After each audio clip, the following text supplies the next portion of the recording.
Noong 2017, naguguluhan ng mga pulis sa sunod-sunod na pangloloob ng mga bangko na naganap sa Texas, USA sa loob lamang ng isang buwan. Dahil bukod sa pagiging dalubhasa, mabilis at walang ebidensya kung trumabaho ang hold-upper, bumabalik ito upang hold-upin muli ang iisang lokasyon na tila walang takot at kaba. Lingid sa kanilang kaalaman. Kaya naman pala ganun na lang kahusay ang salarin ay dahil dati itong miyembro ng elite na Navy SEAL Team 5 at ang masikretong Red Cell Unit ng US military. Pero bakit nga ba na ang isang highly trained na sundalo na veterano ng ilang madugong bakbakan ay napadpad sa gantong masamang gawain? At ano ang pagkakamali niya upang tuluyang mabitag ng kapulisan? Ito ang true story ni Thomas Mikeson, ang Navy SEAL na paulit-ulit ng hold-up ng bangko na naging public enemy number 1 ng kapulisan sa Amerika. Mr. Goodbye! Taong 1982, noong napagdesisyonan ni Thomas Mikeson na sumabak sa 6 months Navy SEAL Selection Course. Ang naturang programa ay isa sa pinakamatitindi at pinakamahihirap na proseso na dapat pagdaanan ng isang taong nangangarap na mapasama sa pinaka-elite na unit ng sandatahang lakas ng Amerika. Ang kursong ito ay naglalaman ng Basic Underwater Demolition SEAL Training o kilala rin sa acronym na BUDS. Sadyang notorious ang BUDS training sa mga aspiring Navy SEALs dahil walang puwang ang pagkakamali, pagiging mahina o maski na pagkakapagod sa naturang programa. Sa katunayan, ang selection program na ito ay may attrition rate na 70%. Para sa madaling pagpapaliwanag, sa 10 kataong pumasok sa selection course na ito, 3 lamang sa kanila ang matitira o mapipili sa dulo. At ang malimit na dahilan ng pagkakatanggal sa BUDS training ay ang voluntaryong pag-alis, dala ng pagod at takot o ang pagsipa sa isang aspiring Navy SEAL dahil sa kahinaan nito. Para naman sa mga individual na matagumpay na natapos at natiis ang hirap ng selection course na ito, makakatanggap sila ng Trident Badge. Ang Trident ay simbolo at patunay na natapos nila ang walang kasing hirap na BUDS training. Kaakibat din ng kanilang pagtanggap ng Trident Badge ay ang pagtanggap din nila ng title bilang Certified Special Warfare Operator o SO. Ibig sabihin ay handa na ang isang SEAL para sa paglulunsad ng mga operasyon sa iba't ibang mga environment, mapasyudad man, karagatan, disyerto, kagubatan, kabundukan o maging sa Antarctica man. At bunga nga ng naturang espesyal na kursong ito, si Thomas Mikeson. Si Mikeson ay na-assign sa SEAL Team 5 na nakabase sa Coronado, California. Dahil sa angking talas ni Mikeson pagdating sa paglulunsad ng Special Operations, siya ay napasama ng 3 beses sa SEAL Team 5 Delta Platoon. Sa madaling sabi, isang malaking asset si Mikeson sa kanyang grupo at kaya nitong maging one-man team sa oras ng pangangailangan. Ngunit hindi pa natatapos dito ang kanyang mga achievements na lalong patunay sa kanyang galing bilang isang sundalong nagseserbisyo para sa kanyang bansa. Matapos ang 4 na taon na pagiging isang mahalagang miyembro ng SEAL Team 5, si Mikeson ay napabilang sa isang unit na tila secret weapon ng sandatahang lakas ng US upang lalong paigtingin ng kanilang seguridad, military trainings at pag-handle sa iba't ibang mga sitwasyon na may kinalaman sa giyera at kapayapaan. At ang grupong yon ay ang Red Team o kilala sa tawag na Red Cells. At dito tila lalong mas fit ang skills at expertise ni Mikeson sa kanyang larangan. Noong 1990, napasama si Mikeson sa elite na grupong ito. Ang mga miyembro ng Red Cell ay inaatasan na mag-expose ng mga butas ng iba't ibang mga military bases upang testingin sila kung sila ba ay prepared pag dumating ang isang hindi inaasahang krisis pangkapayapaan. Ang Red Cell ay umaacting na mistulang mga teroristang mag-i-infiltrate sa mga base militar, mangho-hostage ng mga high-ranking officials at magdidismantle o magbabaklas ng mga security features mula sa loob mismo ng baseng kanilang target. At dito, tila na-discover ni Mikeson na mayroon siyang extraordinaryong talento pagdating sa gantong klase ng operasyon. Kaya kahit na-graduate si Mikeson ng BUDS selection, kahit na naging asset na siya sa Delta Platoon ng SEAL Team 5, at kahit isa siya sa mga piling kasapi ng Red Cells, alam ni Mikeson sa kanyang sarili na kaya pa niyang mag-level up sa larangan ng kanyang napusuan. At isa sa kanyang mga konsiderasyon sa lalong pag-level up ay ang kanyang kinikita. Kaya noong 1990 rin mismo, iniwan niya ang pagsiservisyo sa kanyang bansa upang maglunsad ng kanyang sariling Private Executive Security Services. At ang kanyang mga kliyente, ang Royal Family ng Saudi. Ngunit tila isang pangyayari ang nakaapekto ng matindi kay Mikeson na nagudyok sa kanyang tuluyang iwanan ang mundo ng military at security services. Isang operasyon ang tila yumanig sa kanyang pundasyon bilang isang individual. Dahil ano pang talikuran niya ang mundong humubog sa kanyang pagkatao ng ilang dekada. Nang ilunsad ng US at 35 pa nitong mga kaalyadong bansa ang laban kontra Iraq dahil sa sapilitang pag-a-annex nito sa Kuwait o kilala sa tawag na Operation Desert Storm. Hindi makita ni Mikeson ang totoong dahilan ng operasyong ito kaya isang taon lang ang kinailangan upang tuluyang mag-quit si Mikeson at lumipat sa Austin, Texas upang humanap ng tila bagong purpose sa kanyang buhay. Matapos ang buhay ng bala at gera, tila nakapag-settle down naman ng maayos si Mikeson sa Texas. Sa katunayan, siya ay pumasok pa sa University of Austin habang nagtayo muli ng kanyang bagong business. Ngunit sa ngayon, imbis na umikot ang kanyang mundo sa pagbubuwis ng sarili niyang buhay para sa iba, siya ngayon ay nagpapabuti na ng kondisyon ng isang buhay sa pamamagitan ng kalusugan at ganda ng pangangatawan. Binuksan niya ang kanyang fitness business na FitFrog Personal Training. At isa sa kanyang inilunsad na marketing strategy ay ang ino-offer niyang fitness course na mala Navy SEAL style conditioning. Bukod sa pag-aaral sa universidad at pagmamanage ng kanyang fitness business, siya rin ay may kaliwat kanang racket bilang consultant ng iba't ibang mga security companies noong 2004 hanggang 2007. Sa pagtatansya, maaari siyang kumita noon ng $20,000 hanggang $30,000 a month. Kaya hindi lubos maisip ng karamihan noon na bakit ang isang dating Navy SEAL, isang magiting na veteranong sundalo, isang mapagmahal na asawa, isang sikat na fitness coach, isang matagumpay na tao ay bigla ang naging kawatan 10 taon na makalipas. At ito nga ang nangyari dahil sa hindi malaman na dahilan noong December 22, 2017. Bandang 1:00 ng tanghali, walang kaabog-abog na pinasok ni Mikeson ang isang branch ng IBC Bank na nasa West Austin, Texas, USA. Makikita sa mga snapshots na kuha ng CCTV na nakaitim itong cap at nakasuot ng shades habang nakatutok ang baril sa isa sa mga teller ng bangko. Habang nakatutok ang baril, agad-agad na inihagis ni Mikeson ang isang red and gray bag at sinabihang lagyan ng pera ang naturang bag. Matapos na lamanan ng $3,000 ang bag, sinabihan ni Mikeson ang teller na magbilang pa atras mula 30 bago tumawag ng pulis.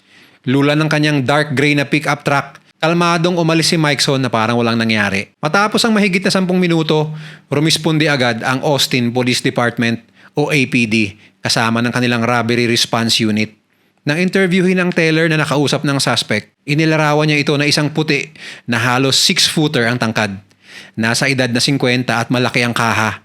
Mayroong mga bakas ng tigyawat sa pisngi, naka-zip up na hoodie at may daladalang reusable grocery bag na may design na cowboy boots sa harapan. Ilang sandali pa at dumating na rin ang mga FBI special agents sa bangko upang kunin ang detalye ng mga perang kanilang naibigay sa suspect. Kalimitan ng mga pera na galing sa bangko ay tinatawag na serialized money o sa madaling sabi, sunod-sunod ang mga code ng pera na yon at nakarecord ang impormasyon na yon sa database ng bangko.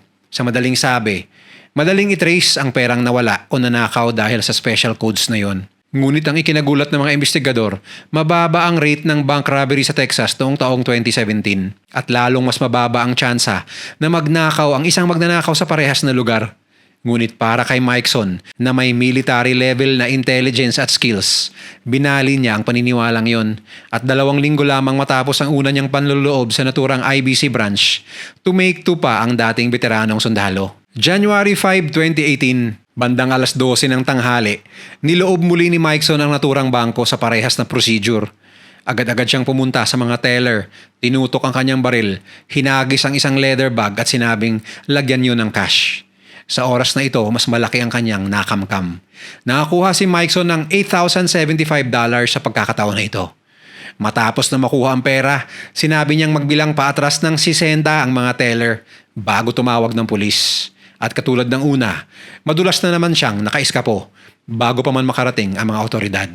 Matapos ang ilang minuto, dumating ang mga pulis at isang Detective Glasgow upang imbestigahan ang pinangyarihan ng krimen. At ayon sa datos na kanyang nakalap, consistent at parehas ang taktika na ginawa ng suspect ngayon at ng suspect 2 linggo lang ang nakakalipas. Nakumpirma nilang parehas na tao ang kanilang hinahanap, ngunit ni pangalan ay wala silang hawak sa mga oras na ito. Maski na ang motibo ng pagnanakaw ng suspect ay palaisipan noon sa mga investigador. Ngunit bago pa man sila makakuha ng lead, isa na namang tawag ang nakuha ni Detective Glasgow, isa na namang report ng pangloloob ng isang bangko sa Austin, Texas. February 1, 2018, bandang 1:00 ng tanghali, dali-daling rumisponde ang mga pulis sa Prosperity Bank sa ibang lokasyon sa Texas. Ayon sa mga statement ng tellers, pagpasok daw ng lalaki, agad-agad niyang tinakluban ng hood ng kanyang ulo at tinutok ang baril sa kanila. Wala daw silang magawa kundi punan ng bag na inihagi sa kanila ng suspect. At sa muling pagtakas ni Mikeson, kamkam niya ang $11,730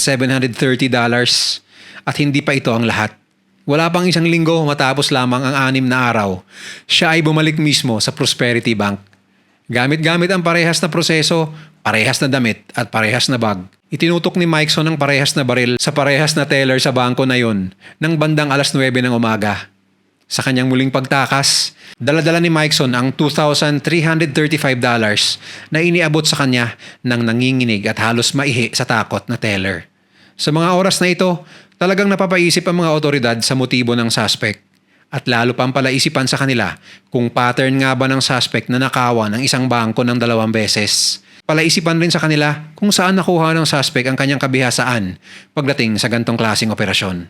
February 26, 2018, 9:20 ng umaga, naisagawa ni Mikeson ang kanyang panlima ngunit pinakamalaking na score mula sa panloloob ng bangko sa Texas. Ang kanyang target, ang Plains Capital Bank branch sa North Mopac Expressway, Austin, Texas. Ang proseso ng panloloob ni Mikeson ay parehas. Black na hoodie, shades, leather bag at baril. Sa kanyang pag-alis, siya ay nakakamkam ng $43,698. Ito ang pinakamalaki niyang nakuha. 43K sa loob lamang ng 5 minuto. Ngunit ang inakala niyang successful na operasyon na naman ay isa palang trap na naset up ng Austin Police Department o APD. Sa mga oras na ito, tila naging one step ahead ng mga otoridad laban sa dating Navy SEAL. Lingid sa kanyang kaalaman, 2 radioactive tracking devices o RATs ang nakalakip sa bulto ng perang ipinasok sa kanyang leather bag. Nang makarating si Detective Glasgow sa pinangyarihan ng krimen, nakita niya na ito ang suspect na kanilang hinahabol simula pa noong December 2017.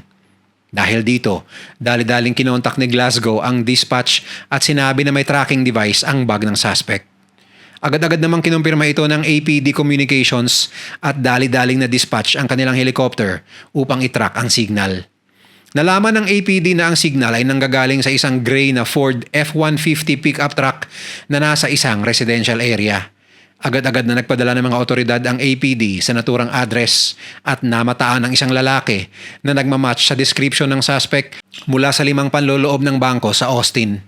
Ilang sandali pa, in-approach ng mga otoridad ang lalaki at tinanong ang pangalan nito. Sumagot naman siya at sinabing, Thomas Mikeson. Ilang sandali pa, dumating na rin sa lugar si Detective Glasgow. In-explain ni Glasgow kay Mikeson na ang kanyang pickup truck ay sangkot sa isang robbery crime at humingi ang detective ng pahintulot na i-search ang pickup ni Mikeson. Biglang nabalot ng kaba at nagbubutil-butil ang pawis ni Mikeson sa mga oras na yon. At matapos ang ilang segundo ng paghihintay ng kanyang sagot, sinabi ni Mikeson kay Glasgow na I need my lawyer. At dito naging malinaw ang lahat. Matapos ang investigasyon, nabigyan ng sagot ang lahat ng katanungan ng mga otoridad.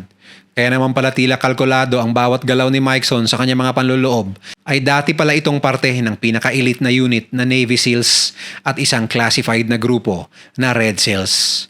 Ngunit ang motibo ng kanyang biglaang pagbabago ng direksyon ng buhay ay hindi niya ibinunyag at mananatiling palaisipan para sa otoridad.